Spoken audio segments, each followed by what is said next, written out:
करने दुख हरने गौ माता की जय। हर नीर लेकियो घटियो न नदियो नीरा,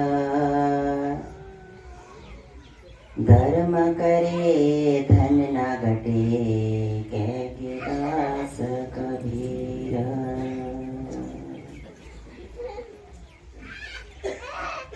कौन जगत में एक है कौन जगत में दो, कौन जगत में हंस रहा कौन रहा है रो।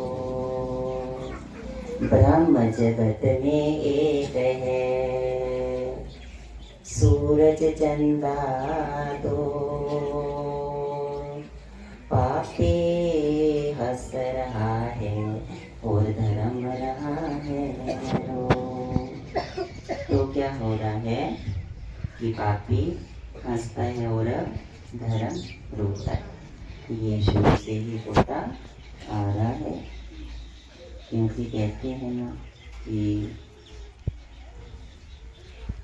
धर्म बढ़े तो धन बढ़े, धन बढ़े तो मन बढ़े, और मन बढ़े तो मन के अच्छे विचार बढ़े, और बड़े बड़े बड़े बड़े बढ़ते ही रहे। धर्म घटे तो धन घटे, धन घटे तो मन घटे, और अगर मन घटे तो मन के विचार घटते घटते घटते घटते घटते ही जाते हैं। तो कहते हैं कि जब पत्थर पानी से बाहर होता है तो कितनी धूप लगती है वो उसमें तपता ही रहता है। तपेगा तो तपना तो है ही अगर धूप में पड़ा है। अगर पानी के अंदर चला जाए तो फिर उसको ठंडक रहती है। वैसे ही जब तक हम प्रभु के भजन के समुद्र में डुबकी नहीं लगाएंगे तब तक हमारा ये जो मन है जो विकारों से भरा है इसको शांति नहीं मिलेगी।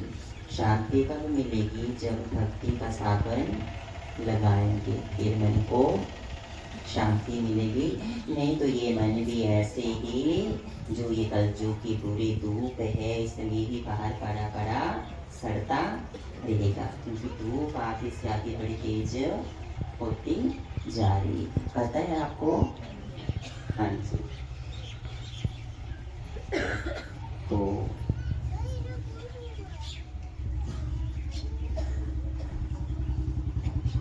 गौ माता हमारी पूजनीय है और सर्वदेव में गौ माँ जीवी इन्हें कहकर पुकारा जाता है। क्यों पुकारा जाता है? सर्वदेव ने का मतलब होता है जिसमें सभी देवता निवास करते हैं। 33 करोड़ देवी देवता श्री गौ माँ के हृदय में निवास करते हैं। आज आप देख रहे हैं कि गौ माता का कितना बुरा हाल हो रहा है। देख रहे हैं दूध पीते हैं और उनको छोड़ देते हैं।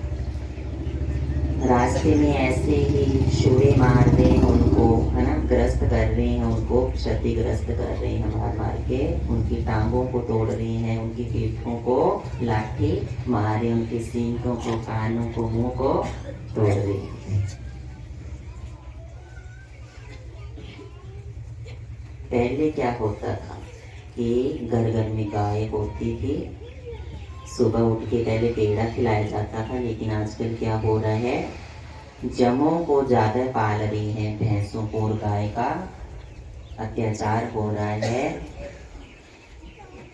आप जाते हैं रास्ते में कितनी गायें ऐसे पीड़ा से तड़प रही होती हैं, तो आप भक्तों ने क्या करना है, आगे से आज से यही प्रण लेना है कि जो भी गाय रास्ते में ऐसे पड़ी हुई हो और दुखी हो उसको तुरंत उठाना है, उसको ट्रीटमेंट करवाने के लिए तुरंत ही हॉस्पिटल में पहुंचा देना है। गौ सेवा ही मानव की सेवा है। जिसकी गौ सेवा नहीं उसकी और कोई भी सेवा नहीं। कृष्ण भगवान जी ने गौओं को चराया, और हमारे जो बाबा पोनाहारी जी कलयुग के देव हैं, इष्ट देव हैं हमारे, आपके बाबा जी ने भी गौओं को चलाया था। भोलेनाथ जी की सवारी क्या है? बैल है। तो जो मंदिर में बैल होते हैं उनको कोई दूध पिलाता है, कोई कहता है कि इनको कपड़े बनाओ, है ना, शोके से लाके चौकी पर से। लेकिन जो गाय जिसमें जान प्राण जो सांस ले रही है उसको क्या किया है? अनदेखा कर दिया है। तो उनको कोई कंबल हो अगर नया नहीं हो तो कोई पुराना ही हो उसके ऊपर डाल दिया। अगर हमें ठंड लगती है तो गौ माता को भी ठंड लगती है। ठीक है, तो हमारा बहुत सौभाग्य है कि हमें आज यहाँ बैठने का ये शुभ अवसर प्राप्त हुआ है महंत जी के श्री चरणों में। तो जो गौशाला के सेवादार हैं और श्री महंत जी महाराज संगत की ओर से हम इनका बहुत बहुत स्वागत करते हैं और संगताली में बजाते।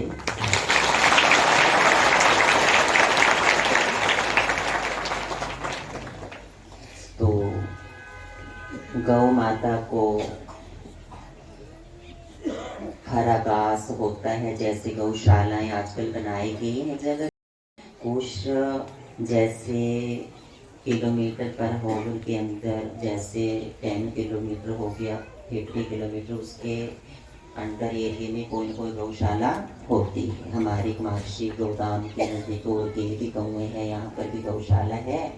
तो जो भी गौशाला हो उसमें ज़्यादा नहीं, थोड़ा हरा घास लिया, अगर नहीं काटा जाता कि मूल्य भी ले लेते हैं, लिए और गौशाला में पहुंचा दिया। हम अगर सब्जी के बिना रोटी खाएं तो कैसी लगती है भक्तों? बताओ कैसी लगती है? बुरी लगती है। और वो गाय ऐसे सूखा भूसा घास खाती रहती है जो होता है कणक का, कणक निकालते हैं ना मशीन में, उसको बस डालते रहते हैं, फिर बोलते हैं दूध दो, ऐसा दो, है ना। तो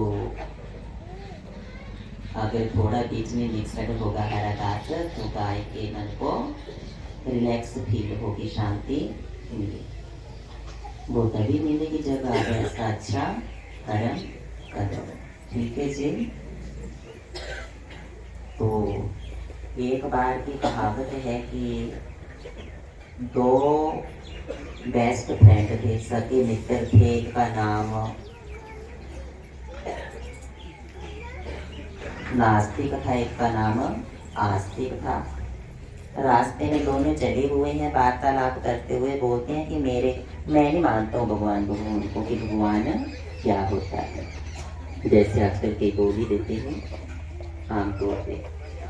तो जो आस्तिक थे वो चुप रहे, उनको आवाज था महाराज जी का महसूस था।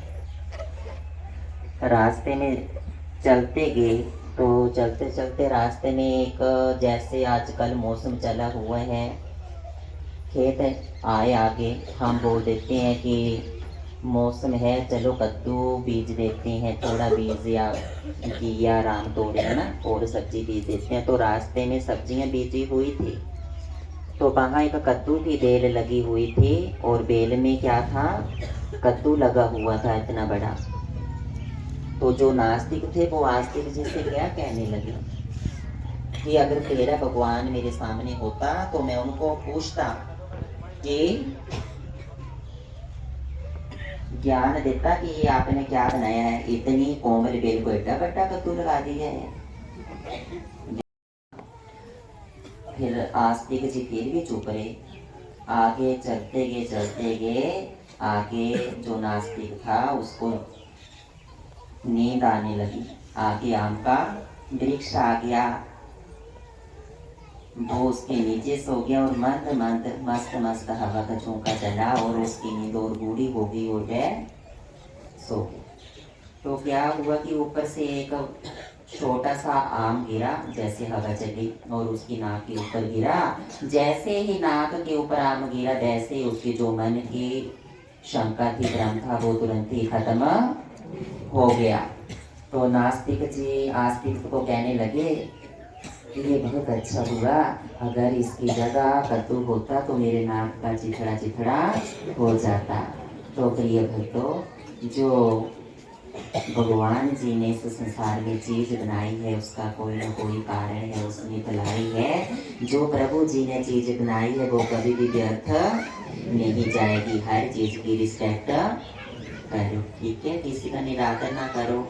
अगर कोई चीज आई है तो वो बिकेगी भी, ठीक है, उसको कोई खाएगा भी। तो हर चीज को स्वीकार करना सीखो, ना कि किसी चीज का तिरस्कार करना सीखो।